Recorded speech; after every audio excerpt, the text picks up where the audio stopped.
मेरी आवाज़ सुनो। मैं अपने देशवासियों को ये बताना चाहती हूँ कि मैं दिल्ली की वासी हूँ। रविंदर कौर मेरा नाम है और मैं यहाँ पे 26 नवंबर से लेकर आज तक यहाँ पे जो आंदोलन किसान मोर्चा जो लगा हुआ है, आंदोलन चल रहा है, यहाँ पे मैं डेली आती हूँ और यहाँ पे आके जहाँ तक मैंने दिल्ली सिख गुरुद्वारा प्रबंधक कमेटी के लंगर की सेवा और जो भी सेवा मेरे को मिली है मैंने यहाँ पे की है। और अब मैं दिल्ली वासियों को, पूरे भारतवासियों को अपनी आवाज़ सुना रही हूँ। ये बोल रही हूँ कि ये जो मोदी सरकार मान नहीं रही, जो 3 कानून है रद्द नहीं कर रही, इसके लिए हम बिल्कुल इनके साथ खड़े हुए हैं। और इसको जो मोदी सरकार को बिल्कुल भी इनकी जो नींद से जाग नहीं रहे, इनको हम जगाना चाहते हैं कि अपनी नींद से जागो और इन किसानों का दर्द समझो और किसानों के हक में फैसला सुनाओ और अपने मन की बात करना छोड़ दो।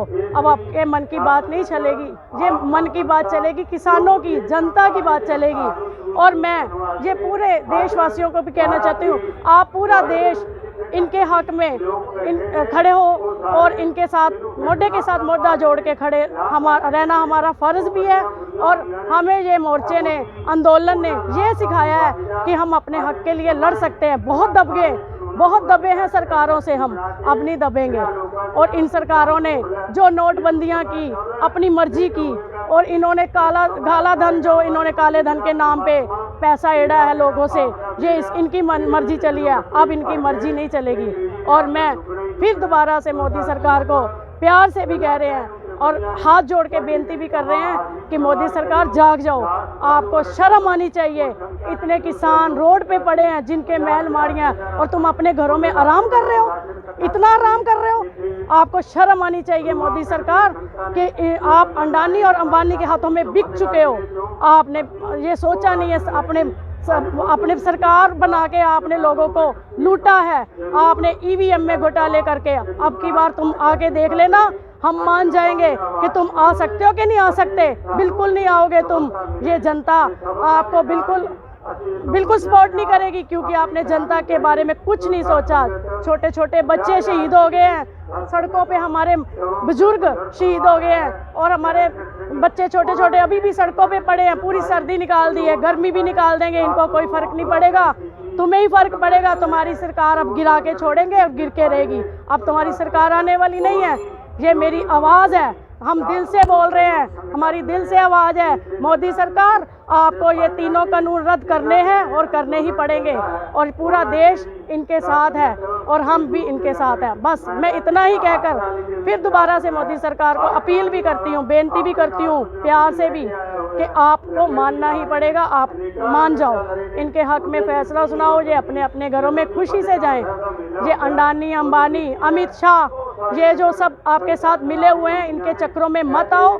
आपका तो घर बार है नहीं, आप क्या जानो किसी का दर्द, आपको क्या पता कि किसी के बच्चे क्या होते हैं। अपने बच्चे होते तो आपका पता चलता कि रोडों पे कैसे सोया जाता है। आपने इतनी सर्दी में देखा है कि सभी बैठे हैं, सड़कों पे बैठे हैं, और आपको बिल्कुल भी तरस नहीं आया। कैसे हो आप, किस मिट्टी के बने हो? आपकी भी माँ है ना, आपकी माँ, अपनी माँ से पूछ के देखना कभी कि बच्चों का दर्द क्या होता है। आपके बच्चे होते तो आपको दर्द होता। मोदी सरकार, आपको मानना पड़ेगा। इतने जुल्म कराए आपने, इतने बीजेपी के जो अंसर भेज के अंदर हमारी आंखों के सामने आंसू गैस के गोले चलवाए तुमने, और हमारे पैरों पे भी पत्थर मरवाए। इन्होंने ये नहीं सोचा कि यहाँ पे कोई बच्चा है या कोई औरत है। आप इतना जुल्म कर सकते हो, इतने जालिम हो सकते हो? हमने कभी सोचा नहीं था। हमने आपके साथ पूरा सहयोग दिया और आपने हमको सड़कों पे ला के रख दिया।